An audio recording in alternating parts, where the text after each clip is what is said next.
ಅನಾದ್ಯನಂತಂ ಅವ್ಯಕ್ತಂ ವ್ಯಕ್ತಾನಾಮಾದಿಕಾರಣಂ ಆನಂದಬೋಧೈಕರಸಂ ತನ್ಮಹನ್ ಮನ್ಮಹೇ ಮಹಃ ಮಹಾಪದ್ಮವನಾಂತಸ್ಥೆ ಕಾರಣಾನಂದ ವಿಗ್ರಹೇ ಸರ್ವಭೂತಹಿತೆ ಮಾತಃ ಏಹ್ಯೇಹಿ ಪರಮೇಶ್ವರಿ. ನಮ್ಮ ಭಾರತೀಯ ಆಧ್ಯಾತ್ಮಿಕ ಪರಂಪರೆಯಲ್ಲಿ ಅನೇಕ ಸಾವಿರಾರು ಜ್ಞಾನಿಗಳು, ಯೋಗಿಗಳು, ಸತ್ಪುರುಷರು, ಸಾಧು ಸಂತರು, ಆತ್ಮಜ್ಞಾನಿಗಳು, ಜೀವನ್ಮುಕ್ತರು, ಈ ರೀತಿಯಾಗಿರತಕ್ಕಂತಹ ಅವತಾರಿ ಪುರುಷರು ಅವತರಿಸಿ ಹೋಗಿರತಕ್ಕಂತಹದ್ದು. ಅಂತಹ ಅವತಾರಿ ಪುರುಷರಲ್ಲಿ ಒಬ್ಬರಾಗಿರತಕ್ಕಂತಹ ಅತ್ಯದ್ಭುತವಾಗಿರತಕ್ಕಂತಹ ಶ್ರೀವಿದ್ಯಾ ಉಪಾಸಕರಾಗಿ, ಮೇರುತಂತ್ರ ಸಾಧಕರಾಗಿ, ಸ್ಮಶಾನ ಸಾಧಕರಾಗಿ, ಕೊನೆಯಲ್ಲಿ ಕಾಶಿಯಲ್ಲಿ ಸಾಕ್ಷಾತ್ ವಿಶ್ವನಾಥ ಸಂಚರಿಸುವಂತಹ ವಿಶ್ವನಾಥ ಎನಿಸಿಕೊಂಡು ಅವಧೂತ ಸ್ಥಿತಿಯಲ್ಲಿ ಅಲ್ಲಿ ಇದ್ದು ಬರೋಬ್ಬರಿ 300 kg ಭಾರವಾಗಿರತಕ್ಕಂತಹ ದೈತ್ಯ ಕಾಯವನ್ನು ಹೊಂದಿರತಕ್ಕಂತಹ, ಭೀಮ ಕಾಯವನ್ನು ಹೊಂದಿರತಕ್ಕಂತಹ, ವಜ್ರದಂತಹ ದೃಢಕಾಯವನ್ನು ಹೊಂದಿರತಕ್ಕಂತಹ 280 ವರ್ಷಗಳ ಕಾಲ ಶರೀರವನ್ನ ಧರಿಸಿ ಭೂಮಿ ಮೇಲೆ ಸಂಚಾರ ಮಾಡಿರತಕ್ಕಂತಹವರು ತ್ರೈಲಂಗ ಸ್ವಾಮಿ ಎಂಬುದಾಗಿ. ಈ ವರ್ಷದ ಚಾತುರ್ಮಾಸದ ಶುಭ ಸಂದರ್ಭದಲ್ಲಿ ತ್ರೈಲಂಗ ಸ್ವಾಮಿಯ ಜೀವನ ಚರಿತ್ರೆ, ಅವರು ಸೃಷ್ಟಿಸತಕ್ಕಂತಹ ಪವಾಡಗಳು, ಅದರ ವಿಚಾರಕವಾಗಿ ನಾವು ತಿಳಿದುಕೊಳ್ಳೋಣ. ಅದಕ್ಕಿಂತ ಪೂರ್ವದಲ್ಲಿ ಅವರು ಅವಧೂತರಾಗಿ ಕಾಶಿಯಲ್ಲಿ ವಿಶ್ವನಾಥನ ಸ್ವರೂಪವಾಗಿ ಅಡ್ಡಾಡಿದರು ಎಂಬುದಾಗಿ ಹೇಳಿಯಾಯಿತು. ಅವಧೂತ ಅಂತಂದ್ರೆ ಏನು, ಅದು ಯಾವ ಸಂಪ್ರದಾಯಕ್ಕೆ ಸಂಬಂಧಪಟ್ಟಿರ್ತಕ್ಕಂತಹದ್ದು, ಯಾವ ಮಠದ ವ್ಯವಸ್ಥೆಯಲ್ಲಿ ಬಂದಿರತಕ್ಕಂತಹದ್ದು ಎಂಬುದಾಗಿ ವಿಚಾರವನ್ನು ಮಾಡಿದರೆ ಅನೇಕ ರೀತಿಯಾಗಿರ್ತಕ್ಕಂತಹ ಒಂದು ಸಂಪ್ರದಾಯ ಹೇಳುವಂಥದ್ದು ನಮ್ಮ ಭಾರತೀಯ ಆಧ್ಯಾತ್ಮಿಕ ಪರಂಪರೆಯಲ್ಲಿ ಇರುವಂತಹದ್ದು.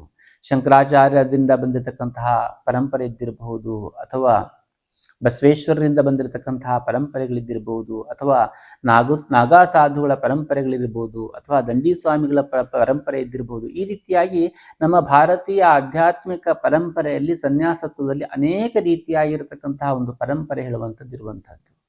ಹಾಗಾದ್ರೆ ಈ ಅವಧೂತ ಹೇಳುವಂತಹದ್ದು ಯಾವುದು ಅಂತ ಕೇಳಿದ್ರೆ, ವಾಸ್ತವಿಕತೆಯಲ್ಲಿ ಅವಧೂತ ಹೇಳುವಂಥದ್ದು ಯಾವುದೇ ರೀತಿಯಾಗಿರ್ತಕ್ಕಂತಹ ಪರಂಪರೆ ಅಲ್ಲ. ಅದು ಅವಧೂತ ಹೇಳುವಂತಹದ್ದು ಒಂದು ಅವಸ್ಥೆ. ಅದು ಅಕ್ಷಯತ್ವಾತ್ ವರೇಣ್ಯತ್ವಾತ್ ಧೂತ ಸಂಸಾರ ಬಂಧನಾತ್ ತತ್ವಮಸ್ಯಾದಿ ಲಕ್ಷ್ಯತ್ವಾತ್ ಅವಧೂತ ಇತೀರ್ಯತೆ ಎಂಬುದಾಗಿ ಹೇಳುವಂತಹದ್ದು.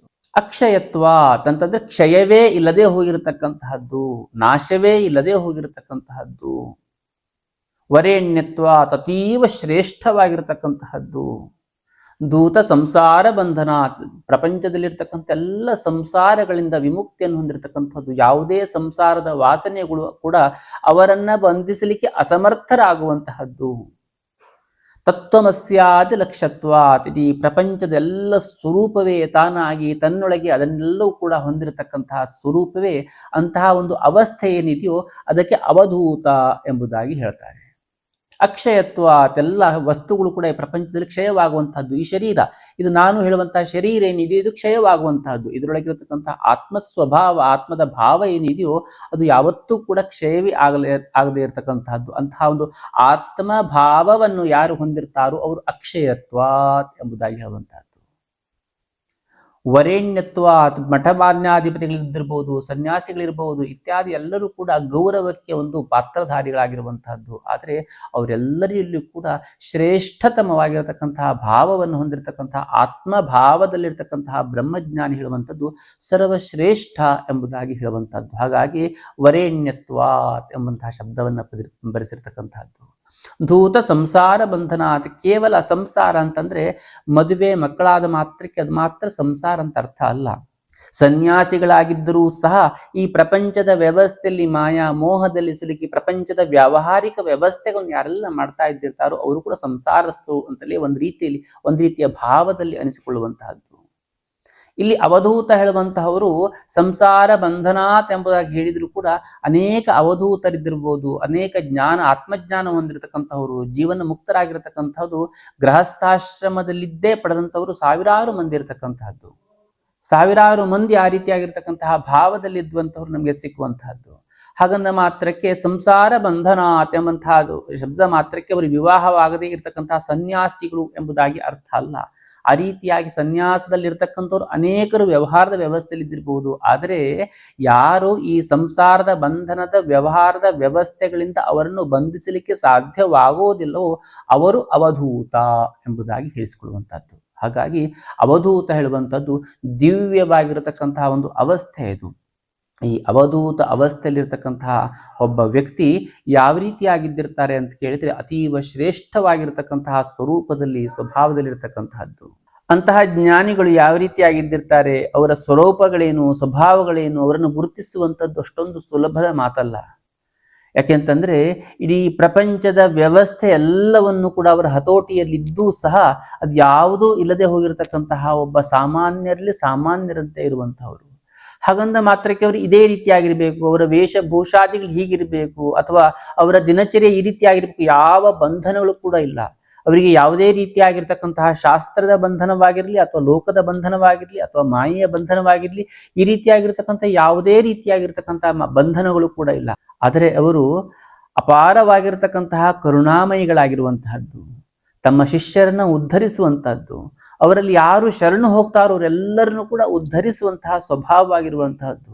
ಅವರಿಗೆ ಯಾರು ಎಷ್ಟೇ ಕಷ್ಟವನ್ನು ಕೊಟ್ಟರೂ ಸಹ ಅವರನ್ನ ಉದ್ಧರಿಸುವಂತಹ ಸ್ವಭಾವವನ್ನು ಹೊಂದಿರತಕ್ಕಂತಹದ್ದು, ಮೃದುವಾಗಿರ್ತಕ್ಕಂತಹ ಸ್ವಭಾವ. ಕೆಲವೊಂದಷ್ಟು ಅವಧೂತರುಗಳು ನೋಡ್ಲಿಕ್ಕೆ ತುಂಬಾ ಭಯಾನಕವಾಗಿ ಅಥವಾ ಸಿಟ್ಟಿನಿಂದ ಇರುವಂತೆ ಕಾಣಬಹುವಂತಹ ಒಂದು ಸ್ವಭಾವದವರು ಕೂಡ ಇದ್ದಿರಬಹುದು. ಆದರೆ ಅವರ ಆಂತರಿಕವಾಗಿರತಕ್ಕಂಥ ವ್ಯವಸ್ಥೆ ಹೇಳುವಂಥದ್ದು ಬಹಳ ಅಂತಂದ್ರೆ ಬಹಳ ಸೌಮ್ಯವಾಗಿರ್ತಕ್ಕಂತಹದ್ದು, ಮೃದುವಾಗಿರ್ತಕ್ಕಂತಹದ್ದು, ಕರುಣಾಮಯವಾಗಿರ್ತಕ್ಕಂತಹ ಸ್ವಭಾವವಾಗಿರುವಂತಹದ್ದು. ಅವರ ಇಚ್ಛೆ ಏನಿದೆ, ಅವ್ರು ಯಾವ ರೀತಿ ಅದನ್ನ ಮಾಡ್ಲಿಕ್ಕೆ ಇಷ್ಟಪಡ್ತಾರೆ ಅವ್ರು ಮಾತ್ರ ತಿಳಿಯುವುದು ಬಿಟ್ಟರೆ ಬೇರೆ ಯಾರಿಗೂ ಕೂಡ ಅದ್ರ ಬಗ್ಗೆ ಕಲ್ಪನೆಯೂ ಕೂಡ ಬರಲಿಕ್ಕೆ ಸಾಧ್ಯವಾಗುವುದಿಲ್ಲ. ಹೇಗೆ ಅಂತ ಕೇಳಿದ್ರೆ, ಒಮ್ಮೆ ಶಿರಡಿಯಲ್ಲಿ ಸಾಯಿಬಾಬರ ಹತ್ರ ಸಲೀಂ ಹೇಳುವಂತಹ ಒಬ್ಬ ವ್ಯಕ್ತಿ ಬರ್ತಾರೆ. ಯಾಕೆ ಅಂತಂದ್ರೆ ಸಾಯಿಬಾಬರ ಹತ್ರ ಬಂದಂಥವ್ರು ಎಲ್ಲರಿಗೂ ಸಹ ಆರೋಗ್ಯದ ಸಮಸ್ಯೆಗಳೇನಿದೆಯೋ ಅದೆಲ್ಲೂ ಕೂಡ ಅವರು ಬಗೆಹರಿಸ್ತಾರೆ, ಆರೋಗ್ಯವನ್ನ ಸರಿ ಮಾಡ್ತಾರೆ ಹೇಳುವಂತದ್ದು ಪ್ರಚಾರದಲ್ಲಿ ಹಬ್ಬಿತ್ತು. ಈ ಸಲೀಂ ಹೇಳುವಂತಹ ವ್ಯಕ್ತಿಗೆ ಕಾಲಿನಲ್ಲಿ ತುಂಬಾ ನೋವಿರುವಂತಹದ್ದು, ತುಂಬಾ ಶ್ರೀಮಂತನಾಗಿರ್ತಕ್ಕಂತಹ ವ್ಯಕ್ತಿ, ಆತನಿಗೆ ನಡಿಲಿಕ್ಕೆ ಆಗೋದಿಲ್ಲ. ತುಂಬಾ ಅಂತಂತೂ ತುಂಬಾ ಹಿಂಸೆ ಪಡ್ತಾ ಇದ್ದ. ಸಾಕಷ್ಟು ಆವತ್ತಿನ ಕಾಲದ ವ್ಯವಸ್ಥೆಗಳಲ್ಲಿ ಸಾಕಷ್ಟು ಆಸ್ಪತ್ರೆಗಳನ್ನು ಅಥವಾ ಔಷಧಿಗಳನ್ನು ಎಲ್ಲವನ್ನು ಕೂಡ ಮಾಡಿದ್ದ. ಆದ್ರೆ ಅವನಿಗೆ ನಡಿಲಿಕ್ಕೆ ಆಗೋದಿಲ್ಲ, ಸ್ವಲ್ಪ ಕೂಡ ಹೆಜ್ಜೆ ಕೀಳ್ಲಿಕ್ಕೆ ಆಗೋದಿಲ್ಲ. ಆ ರೀತಿಯಾಗಿರ್ತಕ್ಕಂತಹ ಬಾಧೆ ಆಗುವಂತಹದ್ದು. ಯಾರೋ ಹೇಳಿದ್ರು, ಶಿರಡಿ ಸಾಯಿಬಾಬರಿದ್ದಲ್ಲಿ ಹೋದ್ರೆ ನಿನಗೆ ಎಲ್ಲವೂ ಕೂಡ ಗುಣವಾಗುವಂತಹದ್ದು ಅಂತೇಳಿ. ಅವನು ಒಂದು ಬಂಡಿ ಗಾಡಿಯನ್ನ ಮಾಡ್ಕೊಂಡು ಅಲ್ಲಿಂದ ಸೀದಾ ಬರ್ತಾನೆ, ಮುಂಬೈದಿಂದ ಬರ್ತಾನೆ ಶಿರಡಿಗೆ. ಬಂದು ಸಾಯಿಬಾಬರನ್ನ ದರ್ಶನವನ್ನು ಮಾಡ್ತಾನೆ. ಅವ್ರು ನೋಡ್ತಾ ಇದ್ದಾಗೆ ಅವ್ರು ಏನ್ ಮಾಡ್ತಾರೆ, ಅಲ್ಲೊಂದು ಹಳೆಯ ಮನೆ ಇದೆ, ಆ ಹಳೆಯ ಮನೆಯಲ್ಲಿ ಹೋಗಿ ನೀನು ಒಬ್ಬಂಟಿಯಾಗಿ ವಾಸವಾಗಬೇಕು ಅಂತೇಳಿ ಹೇಳ್ಬಿಡ್ತಾರೆ ಅವನಿಗೆ. ಇವನ ಕಲ್ಪನೆಯೇನು, ಅವರಿಗೆ ಹೋಗಿ ನಮಸ್ಕಾರ ಮಾಡಿದ ತಕ್ಷಣ ಆತನಿಗಿರ್ತಕ್ಕಂತಹ ರೋಗದ ಬಾಧೆಯನ್ನ ನಿವೃತ್ತಿ ಮಾಡಿಬಿಡ್ತಾರೆ. ಅವ್ರೇನೋ ಔಷಧಿನ ಕೊಡ್ತಾರೋ ಅಥವಾ ಭಸ್ಮವನ್ನು ಕೊಡ್ತಾರೋ ಏನೋ ಕೊಡ್ತಾರೆ, ಅದರಿಂದ ನನ್ನ ರೋಗ ಬಾಧೆ ಹೇಳುವಂಥದ್ದು ನಿವೃತ್ತಿ ಆಗ್ತದೆ ಎಂಬುದಾಗಿ ಇವನ ಕಲ್ಪನೆ. ಆದ್ರೆ ಅವ್ರು ಬಂದ ತಕ್ಷಣ ಏನ್ ಹೇಳ್ತಾರೆ, ಅಲ್ಲೊಂದು ಶಿರಡಿಯಲ್ಲಿ ಇರ್ತಕ್ಕಂಥ ಒಂದು ಹಳೆ ಬಿಲ್ಡಿಂಗ್ ಏನಿದೆ, ಆ ಬಿಲ್ಡಿಂಗ್ ಒಳಗಡೆ ಹೋಗಿ ನೀನು ಗುಡಿಸಲೇನಿದೆ, ಆ ಗುಡಿಸಲಿನಲ್ಲಿ ಒಬ್ಬಂಟಿಯಾಗಿ ನೀನೇ ಅಡಿಗೆ ಮಾಡಿಕೊಂಡು ಅಲ್ಲಿ ಇರಬೇಕು ನೀನು ಕೆಲವೊಂದಷ್ಟು ದಿನ. ನಾನು ಎಲ್ಲಿಯವರೆಗೆ ಬಂದು ನಿನ್ನ ಕರೆಯೋದಿಲ್ಲೋ ಅಲ್ಲಿವರೆಗೂ ಕೂಡ ನೀನು ಅಲ್ಲೇ ಇರಬೇಕು ಎಂಬುದಾಗಿ ಹೇಳ್ಬಿಡ್ತಾರೆ. ನನ್ನಿಂದ ಇದು ಆಗೋದಿಲ್ಲ ಅಂತೇಳಿ ಹೇಳ್ತಾನೆ ಅವ್ರ ಹತ್ರ. ಆದ್ರೆ ಅವರ ಸಂಬಂಧಿಕರಿರ್ತಕ್ಕಂಥವನು ಅವ್ರನ್ನ ಕರ್ಕೊಂಡು ಬಂದವನು ಏನಿದ್ದಿರ್ತಾನೋ, ಇಲ್ಲ ಇವರು ಮಹಾಪುರುಷರು, ಇವರು ಹೇಳಿದಂತಹ ವ್ಯವಸ್ಥೆಯನ್ನು ಮಾಡಿದಾಗ ಮಾತ್ರ ನಮಗೆ ಗುಣವಾಗುವಂತದ್ದು ಅಂತ ಹೇಳಿ ಒಂದು ಹಳೆ ಗುಡಿಸಲಿಗೆ ತಗೊಂಡು ಹೋಗಿ ಬಿಟ್ಟು ಬರ್ತಾರೆ ಅವ್ರನ್ನ. ಒಂದ್ ದಿವಸ ಇರ್ತಾನೆ, ಅವನಿಗೆ ಅಡಿಗೆ ಮಾಡ್ಕೊಳ್ಲಿಕ್ಕೆ ಸಾಧ್ಯ, ಎದ್ದು ತಿರುಗ್ಲಿಕ್ಕೆ ಆಗೋದಿಲ್ಲ, ಅಲ್ಲಿಗೆಂದ ಎಲ್ಲಿಂದ ಮಾಡ್ಕೊಳ್ಬೇಕು ಆತ. ಹೋಗಿ ಒಂದು ದಿವಸ ಕಳೀತದೆ, ಅಡಿಗೆ ಮಾಡ್ಲಿಕ್ಕೆ ಸಾಧ್ಯವಾಗುವುದಿಲ್ಲ, ಉಪವಾಸ ಕುಂತಿರ್ತಾನೆ. ಯಾರೋ ಒಬ್ರು ಬರ್ತಾರೆ, ಅಲ್ಲಿ ಸಾಯಿಯ ವಿರೋಧಿಗಳಿದ್ದಂಥವ್ರು ಇವನನ್ನ ಅಲ್ಲಿಂದ ಕಳಿಸ್ಬೇಕು, ಇವನೊಂದು ಶ್ರೀಮಂತ ವ್ಯಕ್ತಿ ಅಂತ ಗೊತ್ತಿದೆಯಲ್ಲ, ಹಾಗಾಗಿ ಇವನು ಕಳಿಸ್ಬೇಕು ಅಂತ ಹೇಳಿ ಪ್ರಯತ್ನ ಮಾಡ್ಕೊಂಡು ಅವನಿಗೆ ಆಹಾರವನ್ನ ಊಟವನ್ನ ತಂದುಕೊಡುವಂತ ವ್ಯವಸ್ಥೆನ ಯಾರೊಬ್ರು ಮಾಡ್ತಾರೆ. ಅದನ್ನ ಒಂದು ದಿವಸ ತಿಂತಾನೆ, 2 ದಿವಸ 3 ದಿವಸವಾಗಿ ಅದೇ ರೀತಿಯಾಗಿರ್ತಕ್ಕಂತಹ ಕಷ್ಟದಲ್ಲಿ ಇದ್ದಿರ್ತಾನೆ. ಕೊನೆಯಲ್ಲಿ ಆತನಿಗೆ ಇದೆಲ್ಲ ಸುಳ್ಳು ಆಗೋದಿಲ್ಲ ಅಂತೇಳಿ, ಸಹಿಸ್ಲಿಕ್ಕೆ ಸಾಧ್ಯನೇ ಆಗೋದಿಲ್ಲ. ಕಾಲಿನಲ್ಲಿ ಪೇನ್ ಬೇರೆ, ಒಬ್ಬನೇ ಇರುವಂತದ್ದು ಬೇರೆ, ಅಡಿಗೆ ಮಾಡ್ಕೊಳ್ಳುವಂಥದ್ದು ಬೇರೆ, ಈ ರೀತಿಯಾಗಿರ್ತಕ್ಕಂಥ ಎಲ್ಲದನ್ನು ಕೂಡ ಸಹಿಸ್ಲಿಕ್ಕೆ ಸಾಧ್ಯವಾಗೋದಿಲ್ಲ. ಇವರಲ್ಲಿ ಔಷಧಿಗಾಗಿ ಬಂದ್ರೆ ಇವ್ರು ಏನೋ ಕೊಡ್ತಾರೆ ಅಂತ ಹೇಳಿ ಬಂದ್ರೆ ಇವರು ಕೂಡ ಒಬ್ಬಂಟಿಯಾಗಿ ಉಳಿ ಅಂತ ಹೇಳ್ಬಿಟ್ರು ಅಂತ ಹೇಳಿ ಅವನಿಗೆ ಮನಸ್ಸಿನಲ್ಲಿ ಇವ್ರ ಮೇಲೆ ಸಂಶಯಗಳು ಬರ್ಲಿಕ್ಕೆ ಪ್ರಾರಂಭವಾಗುವಂತಹದ್ದು. ಯಾವತ್ತೂ ಹಾಗೆಯೇ ಮಹಾಪುರುಷರು ಯಾವ ಒಂದು ಅರ್ಥಕ್ಕೋಸ್ಕರವಾಗಿ ಆ ರೀತಿಯಾಗಿ ಹೇಳ್ತಾರೆ ಅಂತ ನಮ್ಮ ಕಲ್ಪನೆಯನ್ನು ಕೂಡ ಮಾಡ್ಲಿಕ್ಕೆ ಸಾಧ್ಯವಾಗುವುದಿಲ್ಲ. ಅವ್ರು ಯಾವ್ದಕ್ಕೆ ಹೇಳಿರ್ತಾರೆ ಅವರಿಗೆ ಮಾತ್ರ ಗೊತ್ತಿರಬೇಕು, ಬಿಟ್ರೆ ನಮಗೆ ಅದನ್ನು ಕಲ್ಪನೆ ಮಾಡ್ಲಿಕ್ಕೆ ಸಾಧ್ಯವಾಗುವುದಿಲ್ಲ. ಅವನಿಗೆ ರೋಗ ಬಾಧೆ ಇದೆ, ಆದ್ರೂ ಕೂಡ ಸಹಿಸ್ಕೊಂಡಿರ್ಬೇಕಾಗಿತ್ತೋ ಇರ್ಲಿಲ್ಲ, ಅವನು ಹೊರಟು ಬಿಡ್ತಾನೆ ಅಲ್ಲಿಂದ. ಹೊರಟು ಬೇರೆ ಕಡೆ ಹೋಗಿ ಅವನ ನೆಂಟರ ಮನೇಲಿ ಹೋಗಿ ಉಳಿಯುವಂತಹ ಇದನ್ನ ಮಾಡ್ತಾನೆ. ಅಲ್ಲಿ ಹೋಗಿದ ತಕ್ಷಣ ಯಾಕೆ ಬಂದ್ಯಪ್ಪ, ಈ ರೀತಿಯಾಗಿ ಅವ್ರು ಹೇಳುವಂತಹ ಮಾತನ್ನು ಮೀರಿ ಬರಬಾರ್ದಾಗಿತ್ತು ಅಂತೇಳಿ ಅಲ್ಲೋಗಿ ಇನ್ನಷ್ಟು ಹಿಂಸೆಯನ್ನು ಪಡ್ತಾನೆ. ಇನ್ನಷ್ಟು ಹಿಂಸೆ ಪಟ್ಟು ಅದು ಇನ್ನೂ ಜಾಸ್ತಿ ಆಗಿಬಿಡ್ತದೆ. ಆಮೇಲೆ ಮತ್ತೆ ಸಾಯಿಬಾಬಾ ಹತ್ರ ಕರ್ಕೊಂಡು ಹೋಗ್ತಾರೆ. ಅವ್ರನ್ನ ಕರ್ಕೊಂಡು ಹೋಗಿದ ತಕ್ಷಣ ಅವ್ರು ಹೇಳ್ಬಿಡ್ತಾರೆ, ಅಲ್ಲಿ ಹೋಗಿದ ತಕ್ಷಣ ನಿನ್ನ ಹತ್ರ ಅಲ್ಲಿ ಇರು ಅಂತ ಹೇಳಿದ್ನಲ್ಲ, ನೀನು ಅಲ್ಲಿ ಇರ್ಬೇಕಷ್ಟೇ, ಮತ್ತೆ ಮುಗೀತು, ಬೇರೆ ಮಾತಿಲ್ಲ ಅಂತ ಹೊರಟು ಬಿಡ್ತಾರೆ ಅವರು. ಆಗ ಆತನಿಗೆ ಏನು ಮಾಡಲಿಕ್ಕೆ ಸಾಧ್ಯವಾಗುವುದಿಲ್ಲ, ಅನಿವಾರ್ಯ ಪರಿಸ್ಥಿತಿ ಆಗ್ತದೆ. ಅನಿವಾರ್ಯ ಪರಿಸ್ಥಿತಿ ಆಗಿ ಮತ್ತೆ ಹೋಗಿ ಒಂದು 4 ದಿವಸ ಅಲ್ಲೇ ಉಳಿತಾನೆ. ಮತ್ತೆ 4 ದಿವಸ ಉಳಿದು ಇವನಿಗೆ ಸಹಿಸಲಾರದಂತಹ ಒಂದು ದುಃಖ ಒಂದು ಇದು ಮಾಡಿ, ಇದು ಏನು ಬೇಡ, ನಾನು ವಾಪಸ್ ಮುಂಬೈಗೆ ಹೋಗ್ಬಿಡ್ತೇನೆ, ಇವರಿಂದ ಅದು ಗುಣವಾಗುವಂಥದ್ದಲ್ಲ ಅಂತ ಹೇಳುವಂತಹ ಒಂದು ನಿರ್ಣಯಕ್ಕೆ ಬರ್ತಾನೆ. ಇನ್ನೇನು ಹೊರಡಬೇಕು ಹೇಳುವಂತಹ ಸಮಯ, ಅಲ್ಲಿಂದ ಹೊರಡಬೇಕು ಅಂತ ಹೇಳಿ ಅವನ ಹತ್ರ ನಡಿಲಿಕ್ಕೆ ಆಗುವುದಿಲ್ಲ ಸರಿಯಾಗಿ, ಕುತ್ಕೊಂಡೇ ಸ್ವಲ್ಪ ನಿಧಾನವಾಗಿ ಹೊರಗೆ ಬರ್ತಾ ಇರ್ತಾನೆ. ಆವಾಗ ಒಂದು ದೊಡ್ಡ ಸರ್ಪ ಬಂದು ಬಿಡ್ತದೆ ಅಲ್ಲಿ. ಅವನ ಹತ್ರ ಓಡ್ಲಿಕ್ಕೆ ಆಗೋದಿಲ್ಲ, ಕಚ್ಚಲಿಕ್ಕೆ ಬಂದ್ಬಿಟ್ಟಿದೆ ಅದು ಸರ್ಪ. ಅದು ಕಾಡಿನಲ್ಲಿರ್ತಕ್ಕಂಥ ಹಳೆ ಗುಡಿಸಲು, ಅಲ್ಲಿ ಸರ್ಪ ಬಂದ್ಬಿಟ್ಟಿದೆ, ಕಚ್ಚಲಿಕ್ಕೋಸ್ಕರವಾಗಿ ಬಂದಿದೆ. ಇವನ ಹತ್ರ ಓಡ್ಲಿಕ್ಕೆ ಸಾಧ್ಯವಾಗ್ತಾ ಇಲ್ಲ. ಆಗ ಸಾಯಿಬಾಬರು ಅಶರೀರವಾಣಿಯಿಂದ ಹೇಳ್ತಾರೆ ಆತನಿಗೆ, ಅವನಿಗೆ ಸಾಯಿಬಾಬರ ಧ್ವನಿ ಕೇಳಿಸ್ತದೆ ಅವನ ಕಿವಿಯಲ್ಲಿ, ಎದ್ದು ಓಡು, ಎದ್ದು ಓಡು, ಎದ್ದು ಓಡು ಅಂತೇಳಿ. ಅವ್ನು ಹೇಳ್ತಾನೆ, ನನ್ನ ಹತ್ರ ಓಡ್ಲಿಕ್ಕೆ ಆಗೋದಿಲ್ಲ ಅಂತೇಳಿ. ಇಲ್ಲ, ನಿನ್ನ ಹತ್ರ ಓಡ್ಲಿಕ್ಕೆ ಆಗ್ತಾ ಇದೆ, ಓಡು ಅಂತ ಹೇಳ್ತಾರೆ. ಪ್ರಯತ್ನ ಪಡ್ತಾನೆ, ಎದ್ದು ಓಡ್ಲಿಕ್ಕೆ ಪ್ರಾರಂಭ ಮಾಡ್ತಾನೆ. ಹಿಂದ್ಗಡೆ ಹಾವು ಅಟಿಸ್ಕೊಂಡ್ ಬರ್ತಾ ಇದೆ. ಅವನು ಮುಂದೆ ಓಡ್ತಾ ಇದ್ದಿರ್ತಾನೆ. ಓಡ್ತಾ ಇದ್ದಾಗ ಮುಂದೆ ಹೋಗ್ತಾ ಇದ್ದಂತೆ ಸಾಯಿಬಾಬರು ಸಿಗ್ತಾರೆ ಆತನಿಗೆ. ಸಾಯಿಬಾಬರು ಸಿಕ್ಕಾಗ ಹಿಂದ್ಗಡೆ ಹಾವು ಬರ್ತಾ ಇರೋದು, ಅವನಿಗೆ ಕಲ್ಪನೆನಿಲ್ಲ ನನ್ನ ಕಾಲು ಸರಿಯಾಗಿದೆ ಅಂತೇಳಿ ಎದ್ದು ಓಡ್ತಾ ಇದ್ದಾನೆ. ಆ ಹೆದರಿಕೆಯಿಂದ, ಭಯದಿಂದ ಅವನು ಓಡ್ತಾ ಇದ್ದಾನೆ. ಹಿಂದ್ಗಡೆ ಹಾವು ಬರ್ತಾ ಇದೆ, ಕಚ್ಚಲಿಕ್ಕೋಸ್ಕರವಾಗಿ ಅಟ್ಸ್ಕೊಂಡ್ ಬರ್ತಾ ಇದೆ. ಸಾಯಿಬಾಬರು ನಿಂತ್ಕೊಂಡಂಥವ್ರು ಆ ಹಾವಿಗೆ ಆದೇಶವನ್ನು ಮಾಡ್ತಾರೆ, ಬರಬೇಡ, ಈತನಿಗೆ ನಿನ್ನ ಹಿಂದಿನ ಜನ್ಮದ ಯಾವುದೇ ಒಂದು ಸಿಟ್ಟು ಅಥವಾ ದ್ವೇಷಗಳಿದ್ದಿರಬಹುದು, ಅದೆಲ್ಲವನ್ನು ಕೂಡ ಬಿಟ್ಟು ಆತನಿಗೆ ಒಳ್ಳೆಯದನ್ನು ಬಯಸು ಎಂಬುದಾಗಿ ಆ ಸರ್ಪಕ್ಕೆ ಆದೇಶವನ್ನು ಮಾಡ್ತಾರೆ. ಆ ಸರ್ಪ ಹಾಗೆ ವಾಪಸ್ ಹೋಗ್ತದೆ. ಆತನಿಗೆ ಯಾವುದೋ ಜನ್ಮದ ಯಾವುದೋ ಒಂದು ಕರ್ಮದ ವ್ಯವಸ್ಥೆಯಿಂದಾಗಿ ಆ ರೀತಿಯಾಗಿರ್ತಕ್ಕಂಥ ಬಾಧೆ ಆಗ್ತಾ ಇತ್ತು. ಅದು ಯಾವುದೋ ಒಂದು ಸರ್ಪದೋಷದಿಂದ ಆಗ್ತಾ ಇರುವಂತದ್ದಾಗಿತ್ತು. ಆತನ ಮೇಲೆ ಸೇಡಿಟ್ಟುಕೊಂಡಿರ್ತಕ್ಕಂಥ ಯಾವುದೋ ಸರ್ಪ ಇತ್ತು, ಸರ್ಪಕ್ಕೆ ಇವನು ತೊಂದರೆ ಮಾಡಿದಂತಹ ವ್ಯವಸ್ಥೆ ಇತ್ತು. ಆ ಸರ್ಪ ಬಂದಾಗ ಮಾತ್ರ ಈತನಿಗಿರ್ತಕ್ಕಂತಹ ಆ ಬಾಧೆ ಹೇಳುವಂಥದ್ದು ನಿವೃತ್ತಿ ಆಗ್ಲಿಕ್ಕೆ, ಆ ಕರ್ಮ ಹೇಳುವಂಥದ್ದು ವಿಪಾಕವಾಗಲಿಕ್ಕೆ ಒಂದು ಅವಕಾಶವಾಗುವಂಥದ್ದಾಗಿತ್ತು. ಹಾಗಾಗಿ ಇದೆಲ್ಲ ವ್ಯವಸ್ಥೆಗಳನ್ನ ರೂಪಿಸ್ಲಿಕ್ಕೋಸ್ಕರವಾಗಿ ಸಾಯಿಬಾಬರಲ್ಲಿ ಇರುವಂತ ಹೇಳಿದ್ದಾಗಿತ್ತು ಆತನಿಗೆ. ವಾಸ್ತವಿಕತೆಯಲ್ಲಿ ಅದನ್ನ, ಆ ಕರ್ಮದ ವ್ಯವಸ್ಥೆಗಳು, ಕರ್ಮದ ಬಂಧನ ಎಲ್ಲಿಯವರಿಗೆ ಕಳಚೋದಿಲ್ವೋ ಅಲ್ಲಿಯವರಿಗೆ ಅದನ್ನು ಅನುಭವಿಸಬೇಕು. ಅದನ್ನು ಅನುಭವಿಸಿದಾಗ ಮಾತ್ರ ಅದನ್ನ ಸಂಪೂರ್ಣವಾಗಿ ನಿವೃತ್ತಿಯಾಗಲಿಕ್ಕೆ ಸಾಧ್ಯವಾಗುವಂತಹದ್ದು. ಮಹಾತ್ಮರಲ್ಲಿ ಹೋಗಿದ ತಕ್ಷಣ ಅದೆಲ್ಲವನ್ನು ನಿವೃತ್ತಿ ಮಾಡ್ತಾರೆ ಅಂತ ಹೇಳುವಂತಹ ಒಂದು ಭಾವವನ್ನು ಅಂದ್ಕೊಳ್ಳುವಂಥದ್ದು ತಪ್ಪು. ಅದು ಸದ್ಗುರುವಿನ ಶರಣಾಗತಿಯನ್ನು ಹೊಂದಿದಾಗ, ಸದ್ಗುರುವಿನ ಶರಣಾಗತಿಯಿಂದಾಗಿ, ಆ ಗುರುವಿನ ಅನುಗ್ರಹದಿಂದಾಗಿ ಪಾರಲೌಕಿಕವಾಗಿರತಕ್ಕಂತಹ ಸುಖಳುವಂಥದ್ದು ಸಿಗುವಂತಹದ್ದು. ಈ ಜನನ ಮರಣಗಳ ಏನು ಚಕ್ರವೇನಿದೆಯೋ, ಈ ಚಕ್ರದ ಬಂಧನದಿಂದ ನಾವು ಕಳಿಸಿಕೊಳ್ಳಲಿಕ್ಕೆ ಸಾಧ್ಯವಾಗುವಂಥದ್ದು. ಹಾಗಾಗಿ ಅದಕ್ಕೋಸ್ಕರವಾಗಿ ಸಾಧು ಸತ್ಪುರುಷರಲ್ಲಿ ನಾವು ಶರಣಾಗತಿಯನ್ನು ಹೊಂದಬೇಕೇ ಹೊರತುಪಡಿಸಿ ಸಾಮಾನ್ಯವಾಗಿರ್ತಕ್ಕಂತಹ ಲೌಕಿಕದ ಜೀವನದ ವ್ಯವಸ್ಥೆಯನ್ನ ಬೇಡಲಿಕ್ಕೋಸ್ಕರವಾಗಿ ಹೋಗುವಂಥದ್ದಲ್ಲ.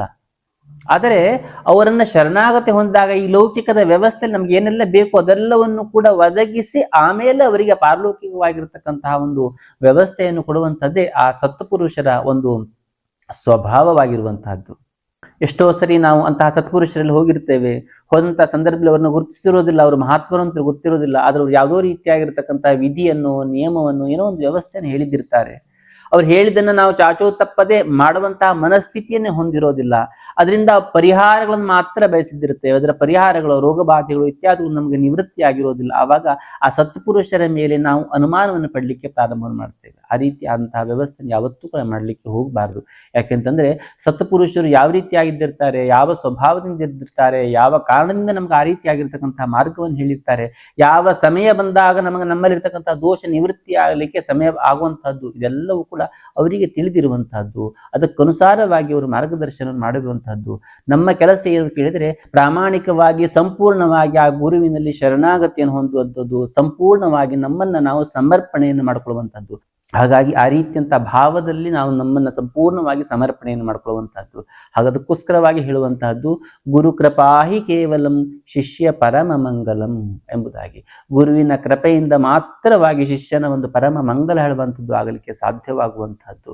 ಅಂತಹ ಸಾಧು ಸತ್ಪುರುಷರಲ್ಲಿ ಒಬ್ಬರಾಗಿರತಕ್ಕಂತಹ ತ್ರೈಲಂಗ ಸ್ವಾಮಿ ಯಾವ ರೀತಿಯಾಗಿರತಕ್ಕಂತಹ ಭಾವದಲ್ಲಿ ಇದ್ದು ಅವರು ಎಷ್ಟನೇ ಇಸವಿಯಲ್ಲಿ ಅವತರಿಸಿದರು, ಅವರ ಪೂರ್ವಾಶ್ರಮದ ತಂದೆ ತಾಯಿಗಳು ಯಾವ ರೀತಿಯಾಗಿರ್ತಕ್ಕಂತಹ ವ್ಯವಸ್ಥೆಯಲ್ಲಿ ಇರುವಂತಹದ್ದು, ಅವರ ಬಾಲ್ಯಾವಸ್ಥೆ ಹೇಳುವಂಥದ್ದು ಯಾವ ರೀತಿಯಾಗಿ ಬದುಕಿದ್ರು, ಯಾವೆಲ್ಲ ರೀತಿಯಾಗಿರ್ತಕ್ಕಂತಹ ಲೀಲೆಗಳನ್ನ ಅವರು ಮಾಡಿದ್ರು, ಕೊನೆಯಲ್ಲಿ ಅವರು ಕಾಶಿಯಲ್ಲಿ ಯಾವ ರೀತಿಯಾಗಿರ್ತಕ್ಕಂತಹ ವ್ಯವಸ್ಥೆಯಲ್ಲಿದ್ದರು, ಇದೆಲ್ಲ ವಿಷಯಗಳನ್ನ ನಾಳೆಯ ದಿನ ತಿಳಿದುಕೊಳ್ಳೋಣ.